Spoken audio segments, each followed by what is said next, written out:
Welcome back after that short break to Lime Rock Park. This is round 5 of the BSR Touring Car Championship presented by Engine Oils Direct, and that was a cracking race in race 1. Ashley Sutton, he took the victory, and I'm Andrew Woodhouse. I'm joined once again by Alex Simpson and Adam Bath. And Adam, big strong battling throughout that entire race, and with the reverse grid, surely we can just expect more of the same. Yeah, it's such a shame that we didn't really get to see any of the battles that are happening further down the pack. We were so focused on the battle unfolding for the lead between Ashley Sutton and Andreas Katz. The gap in the end separated by 38 thousandths of a second. The reverse grid, 18 cars reversed out of the possible 20, so that puts Steve Walker onto the pole position, and he's a proven race winner in the BSRTC before. Alongside him for the new Fusion team, Martin Brandon, so that's going to be a wild card for this race. Paul Smith in third with Ben Gregory in fourth. Ben Gregory, a Pro-Am champion in the series. Then it's Dan Craft in fifth. He was one of the big talking points in race 1 after that collision with Alex Smolensky. Then it's in 6th place, it's Julian Janowski, 7th Laura Bond, 8th place Ashley Blake Hood, 9th Ellis Stevens, 10th Robert Plumley, 11th place is John Bays, 12th is Simon Field, 13th Russell Laidler, 14th Pete Newman, 15th our reigning champion David Baker, 16th Robert Fagg, 17th Andreas Katz, 18th Ashley Sutton, and then rounding out the top 20 is 19th place Kevin Noon, and 20th is Marcho Amado. I think somebody's gone missing, Adam. Who did you say was in the top 5? Walker, Smith, Gregory, Craft? Walker, Brandon, Smith, Oh, Brandon's Gregory. not there. Ah. So Brandon hasn't he hasn't even got to the session, it looks like. So, everyone else moves up one. So it's all Lugnuts front row with Steve Walker and Paul Smith. Alex, who's your pick? Very quickly, 5 seconds. Yeah, I'll go and go with Steve. Me too, I think. Ben Gregory for me. Well, Dan Craft could be a factor. Let's see now as the revs rise here at Lime Rock. And the green light is on. What a start by Walker. Not a very good start by Smith. And he's going to lose that second place immediately to Ben Gregory. And he may also be under threat from Craft as they go into turn 1. Let's see if anybody can... everybody behaves themselves. No contact so far. A couple of cars off at the back, but... a couple of cars has somebody spun. And that's about it, though. I have to say, I thought these first few corners were going to be a nightmare for the BSRTC. I spoke too soon, did I? Oh, yeah. Middle of turn 2, Alex, if you can catch it. Yeah, just seeing the aftermath of it now. A few cars. I think it was there was a Team Carnage car involved there. It might have been Robert Fagg. I'm not quite sure, though. We'll have to see. Alex, when we get a moment, we'll have to look at the replay. But at the moment, it's Steve Walker who leads cleanly from Gregory, and you can see Katz trying to get past Smith, Adam. And he has done, actually. Yeah, he has down the front straight. Dancraft is now clear into the first corner. Smith just got a terrible exit out of the front straight, but it's anyone's guess in the battle for 7th place. I think Robert Plumley and Simon Field involved there. Yeah, they're just two of the gaggle of cars that are fighting over this position. Fields pretty much sat back in race 1 and saw the drama unfold in front of him. Now he's trying to get into the action, and it's not going to work out because he's now going to come under pressure from his teammate Pete Newman as we head down this back straight. Yeah, they're all over the place, aren't they? Down that back straight. Oh, Ashley Sutton very sideways there. How did he not hit that Carnage car, blimey? Oh, and he's got to slow down, I think, as well. He's being passed by several people, including 2 of the Elite Martini cars. Kevin Noon's having a go now. Laura Bond coming under pressure from David Baker. The battle for 10th place as we come across the line to complete lap number 2. David Baker has a look but thinks better of it. But he now thinks again down the inside into the corner. Bond is running out of room. She's going to have to try and go around the outside. But David Baker is now clear. So Baker into the top 10. Bond down to 11th. Yeah, season 7 champion Alex is through. And, Laura left the door open, but Baker had to... Baker really went for it on the braking, didn't he? Yeah, it looked like he was going to pull out a bit, but then changed his mind. Thought, no, I'm going to have this. Braked a little bit later than normal, and yeah, great move really, and good driving from both of them there to get through the corner side by side with minimal contact. And Robert Fagg, Alex, having a go at Laura Bond now as well. Fagg was fantastically quick in the first round, and can he get onto the podium again, do you think? Yeah, well, he actually closed in on the leaders when he got up into 3rd place. He was 7.7 seconds behind, I think, at one point. And I saw that gap was closer to 5 by the end. I know there was a little bit of battling going on, but yeah, so he's got great pace out there, so if he can get through this traffic, who knows? Dancraft up into second, Andrew. Yes, he is, and batched Gregory fairly easily. And Adam, Rob Fagg last week, it was his return to the series in Brands Hatch 2 weeks ago, and just feeling it out, got some good consistent results, and this time he looks like he's really hitting his marks as Daniel Kraft gets very high over that curb. Ashley Blake Hood and Julian Janowski battling over 5th place. They nearly went side by side through that corner. As you're saying about Robert Fagg, hasn't been in the championships around season 4, and I think he had strong results then. That was a bit before my time, but he managed to have a good results, and now he's back in the championship for more. There goes Ashley Blake Hood. Yep, down the inside, and that is a good move past Janowski, but Janowski better watch out, because who's that coming behind? That's Robert Plumley in 7th. Yeah, Plumley again. Alex, he seems to struggle to have a good first race and good qualifying, but coming through the field nicely in races 2 and 3 usually.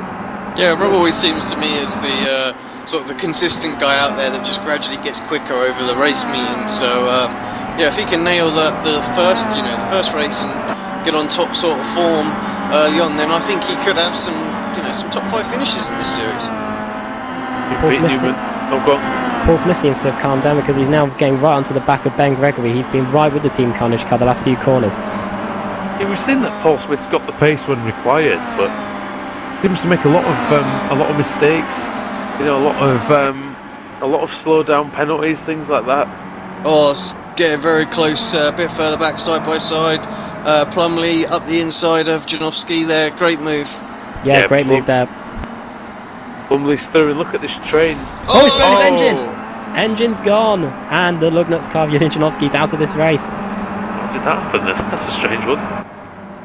There's we'll have to have a look at that one back again, but Robert Graham and Steve Hefford having a battle as well. Why is Robert Graham so far down?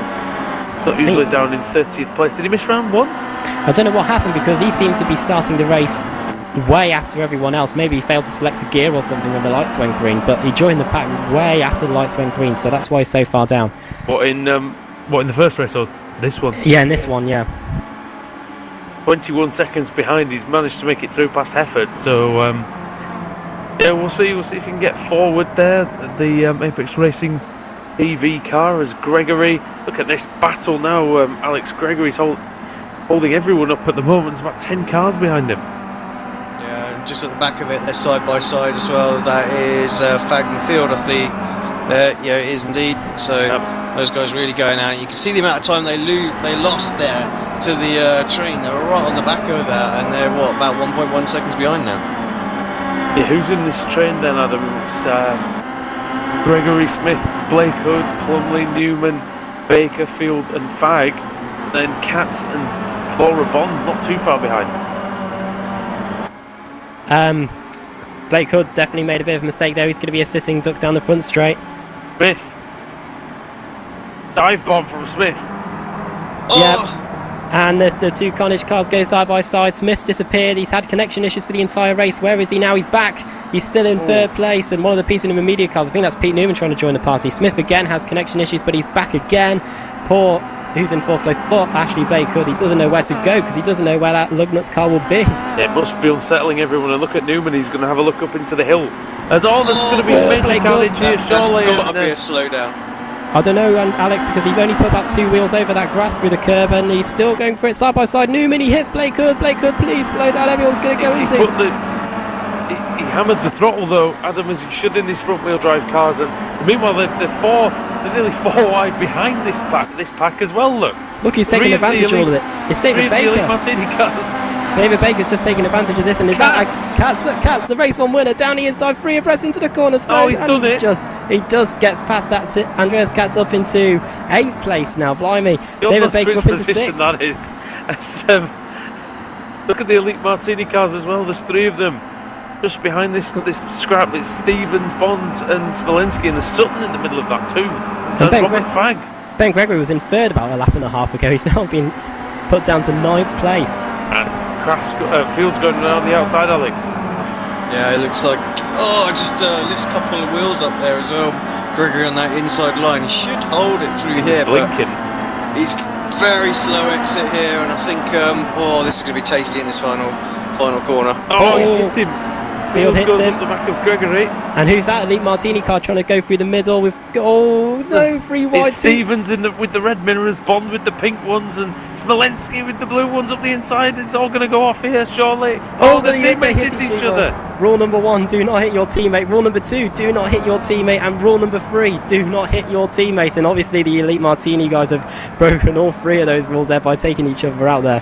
Laura Bond's come off worst. That's going to be... well, she's going to be furious with that Smolensky. I mean, really, you've got to question, why are you even challenging your teammate like that? Just have a look at that back on replay. I don't think we can ignore that one. As There's absolutely no point at all of putting your car in that situation if you're Alex Smolensky at all. I mean, we gave him the benefit of the doubt with the first incident with Kraft, but yeah, when it's your teammate, Adam, you shouldn't be going anywhere near them, really. Yeah, it's really, as we were saying, not the rule not to hit your teammate is probably one of the biggest ones in motorsport. And Gregory's defending hard now from... look at Sutton though, down the field. inside. He hits Sutton him. Might have hit Gregory, yep. Yeah, but it's worked. He's through up into 10th place. He somehow got up the inside of field.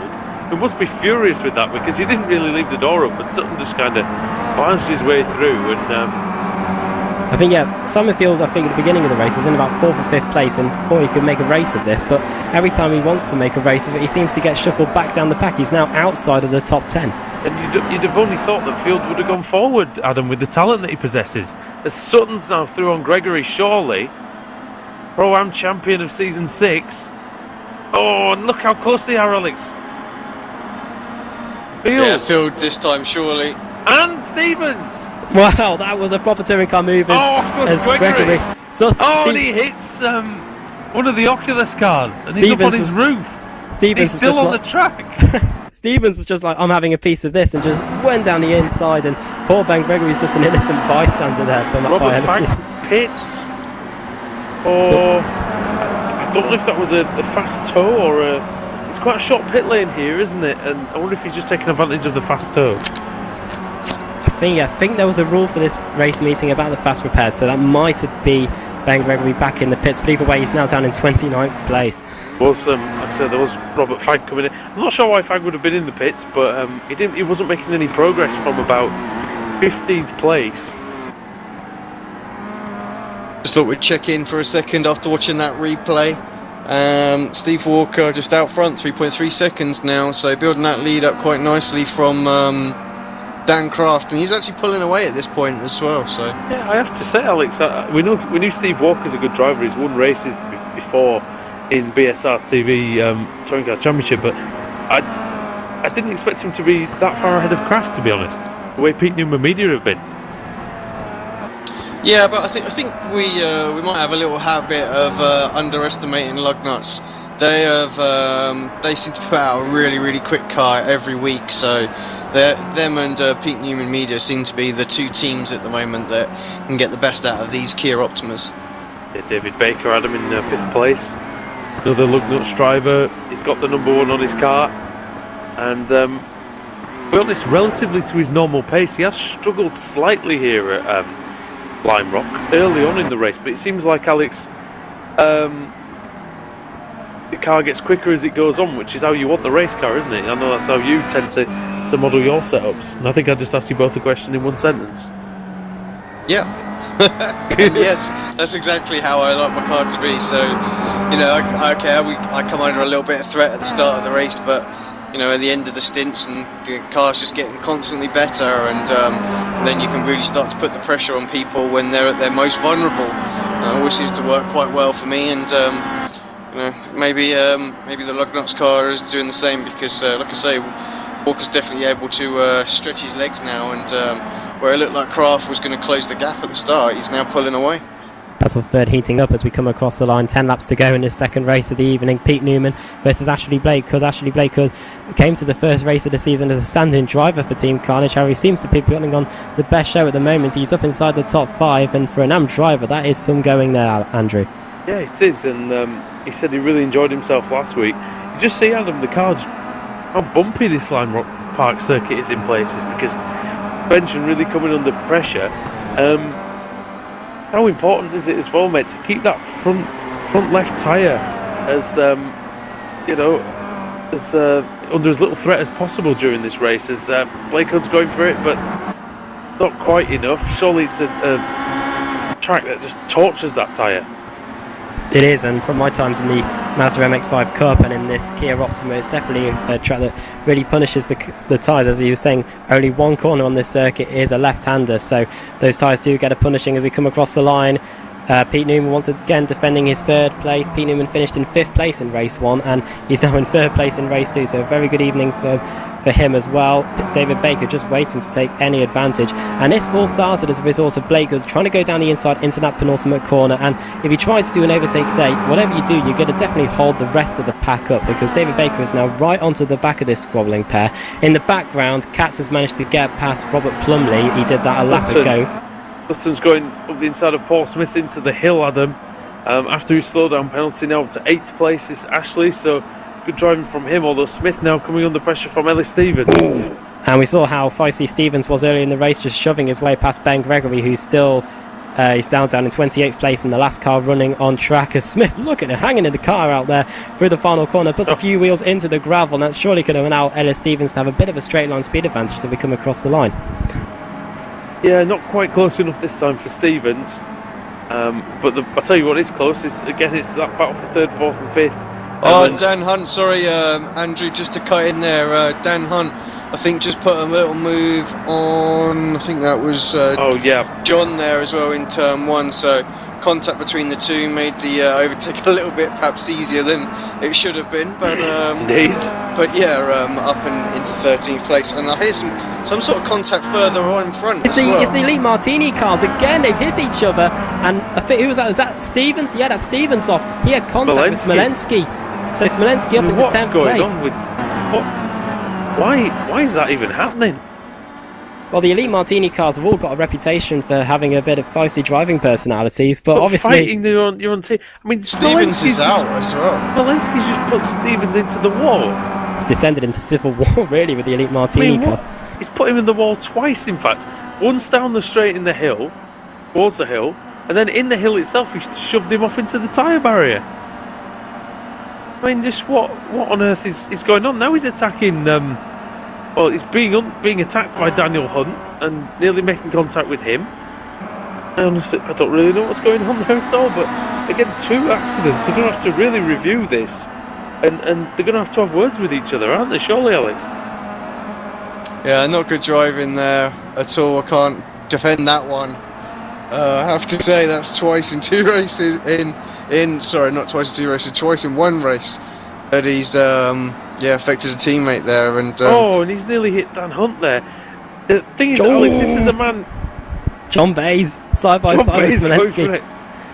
Smolensky, be careful! You're alongside. Weaving in the braking area, and he's been driving standards flag. Where is it? Through this. Well, this is a man, Alex, who we were talking about who was a title contender last year and driving like an idiot. Anyway, yep, sad but true. Battle. Ellis had his daft half hour in season 6, didn't he? But this is something else. Battle for 3rd place continues still while that happens. 3rd place, Peter Newman still coming under pressure. Someone off in the background there. Who was that? I think that was an elite car as well. Or was that someone just coming into the pits? Whereabouts? Last corner. I think it might have been Baker getting 2 wheels off. No, it's definitely an elite car. It's Semensky actually into the pits, so... Wonder if Stevens gave him his P45. That's the driving standards flag of the ultimate consequence. But meanwhile, again, this podium battle rages. They've got a new friend in Andreas Katz as well, so it's now a 4-way scrap with 5 laps to go for 3rd place. And I know we're only 5 races into the championship, but Baker and Katz, they're probably our 2 main championship contenders at the moment. They're battling it out as well. Getting tasty, isn't it? And said to Alex, we were surprised to find out, I think, that Baker was leading the championship, wasn't he? Because he didn't really have a spectacular Brands Hatch. Yeah, no, it was just a consistent week, wasn't it? And Actually, it's been fairly consistent again this week, constantly up there in sort of floating around the top 5s. He obviously needs to keep Cats behind him here. 4 laps to go. He's got a draft off the cars ahead, but he does look like he's struggling out there a little bit. Cats, yeah, I mean, Cats looks like he's well in blood and he wants to try and get through, but it's going to be difficult with just 4 to go. Team Carnage car, Ashley Blake Hood, like we said, had such a good time in Brands Hatch that he decided to make this, I would think, a permanent arrangement. So, yeah, excellent from him, and he's definitely a fast driver, Adam. Yeah, indeed. He's only 1/10 of a second behind Peter Newman there as we head through the final corner. Neither of them got the best run on the exit. That allows David Baker to close in as well. I was just having a look at Andreas Katz. He seems to have the Scottish flag on the roof of his car, but more on that in a minute as Blake Hood tries to go around the outside, and Blake Hood's off, and there's no coming back from that. I know, I've tried in the Mazda MX-5 and there's no way you're coming back onto track after that. But look at Baker down the inside of Newman. He's on the attack already. He is, and Katz then trying to pick the bones of that battle.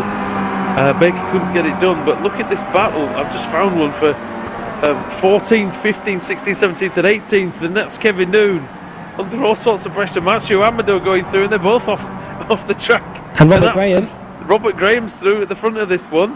And he's going to get the place. They're still side by side. Graham versus Amador is at in 14th. Yes. Through the left-hander and now into the right-hander. Who's at in 16th place? That's one of the Team Carnage cars. So yeah, Robert Fagg, who finished in 3rd place in race 1. He's not having the best of race 2s, but he's trying to work his way back up through the pack. He's had a pit stop though, Adam. Robert Fagg, and he's still in the chance of with the chance of getting reverse grid pole. And he's only 30 seconds behind. So Alex, that pit stop was maybe a good decision if he had damage. Yeah, I'm not entirely sure what was going on there, but yeah, he's picked back up, and it looks like he might get a couple more places by the end of the. Well, no, maybe one by the end of it. So you know, still could be top 15. Is still some decent points. Meanwhile, Steve Walker, Alex, miles in front of Daniel Kraft. I say miles, 3.7. Round line rocket is miles. As Pete Newman has the widest Kia Optima in America at the moment, I think. Baker puts 2 wheels into the grass, and now white flag is in the air. Katz, I think, senses he can get a 4th place here, or possibly even a 3rd place down the front straight into the first corner. Baker really late on the brakes. Is he going to make the apex into the first corner? I think he's just going to. Katz trying to set up the reigning champion in front, but he just can't do it. Into the one and only left-hander. We're about to go down the back straight. This is where Katz needs to set up David Baker. He might, he puts 2 wheels into the grass. That's how much he's trying to set him up. Down the back straight now. I can't call who's going to get this 3rd place. Newman taking a careful line up the hill.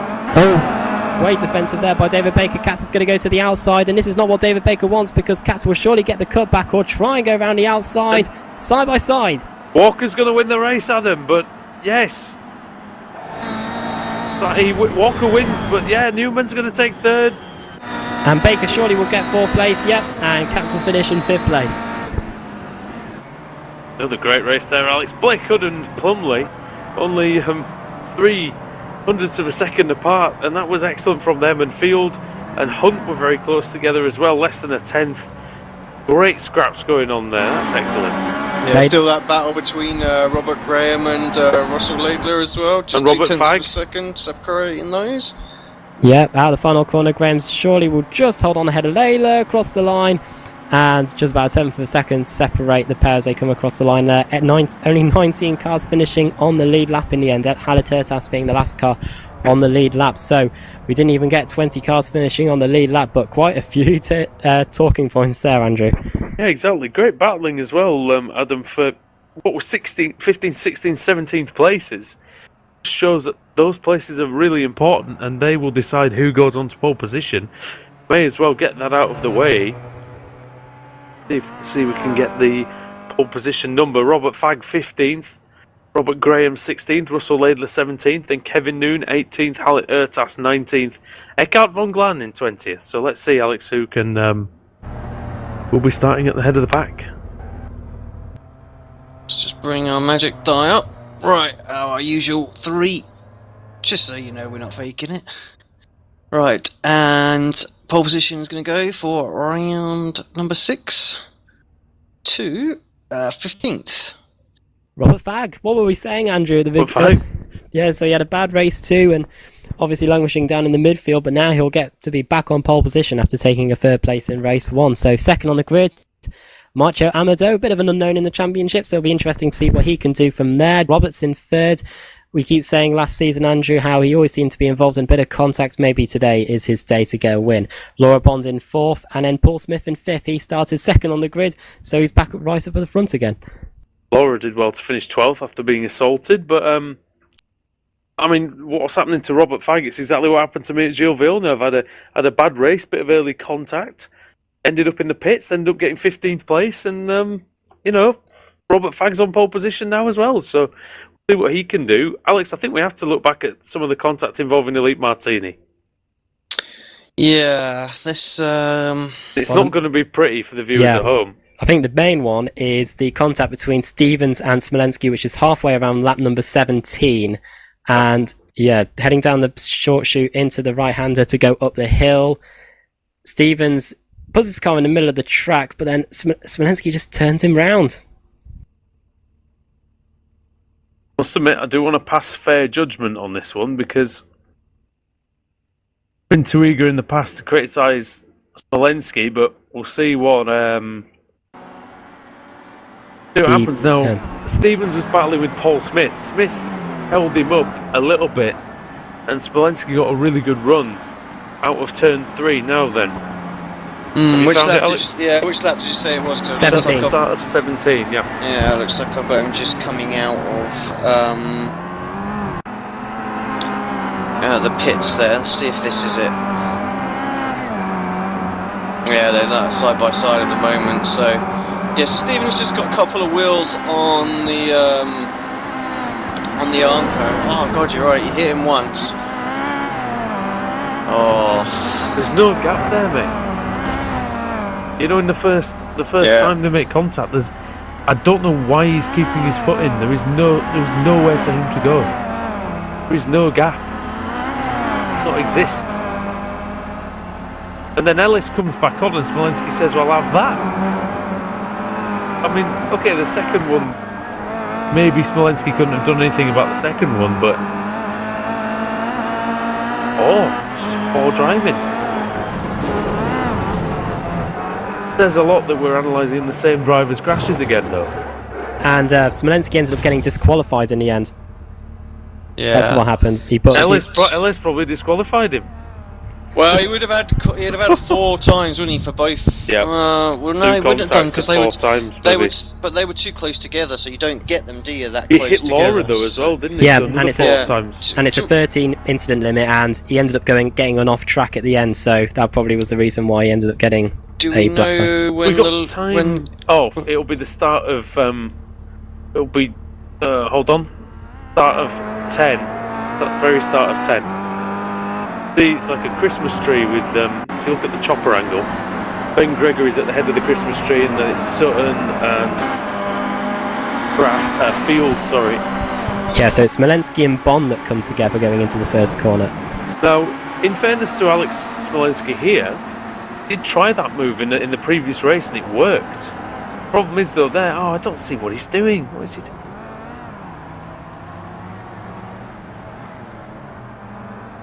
I do apologise. Do try and be fair to everyone, but it's silly mistakes. I'll back up Smolenski here. God. He does have an overlap going into the corner, and Laura Bond does turn across. So look where Smolenski's car is, Adam. Yeah, Ellis is taking the proper line. If Laura Bond wasn't there, Smolenski wouldn't have made the corner. So yeah. And the thing is, you can see, and again, correct me if I'm wrong, boys, feel free to stop me at any time, but your teammates on the outside do everything you can not to make contact. I think what you need to do is you need to back it up a little bit further, actually, to that incident. And just look at how they got into 3 wide, you know? Is there any real need if your 2 teammates are ahead of you side by side for you then to make it 3 wide? You know, I don't think there is.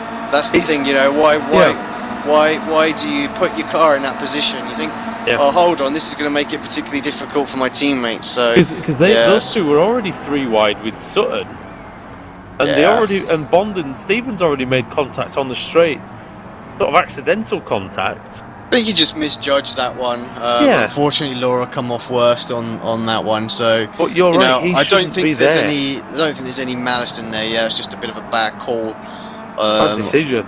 Yeah, on his part there. But yeah, the one with the one with Ellis was very silly, because there's no way through there. You don't try and stick your nose there, and definitely don't do it on your teammate. And as far as the bit afterwards, that was just unfortunate coincidence that they collided into each other, and it totally killed Ellis's race off there. But still, the where he tried to stick his nose in, that was actually the worst part of that incident. I mean, that's the thing, Alex. He's not doing it on purpose, but he's just making bad decisions.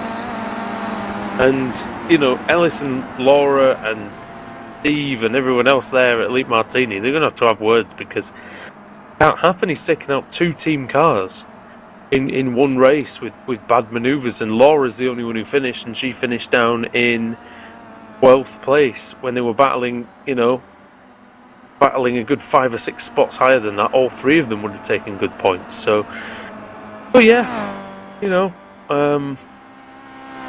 was an exciting race, that's for sure. Yeah, I'm sure he'll be gutted that once again we're reviewing one of his incidents, but yeah, hopefully he picks up on what we're saying and just tries to just be a little bit more cautious. I think definitely a driver that is what can I say, a bit centerish. He sees a gap and goes for it, but yeah, as we all know, that was just an excuse for hitting him. Let's be honest, Alex. Adam, sorry. Walensky's fast enough that if he just backs out of those situations and maybe uses a bit more caution, he's going to rack up a hell of a lot more points. Yeah, we saw how he managed to take the victory at Alton Park, I believe, last season. However, that was a bit as a result of contact as well. But he managed to score consistently throughout the entire season, and he ended up with a top 5 finish in the points at the end of the season. And I thought when it was first announced he was going to Elite 220, I didn't really know what would happen, because he'd been driving for midfield teams, but he obviously has got great pace now driving for Elite Martini. See why they've hired him. But, I mean, look, if he's crashing into other people, it's one thing. You just need to avoid those other beautifully liveried black, red and blue cars, I think. Right, we're nearly ready to go for the 3rd race of the evening, Andrew. Indeed we are, and yes, I'm not in the session yet, so I think we're going to have to call it there. End this broadcast. We'll be back on in just a few minutes for round number 6. Don't miss it, it'll be a cracker.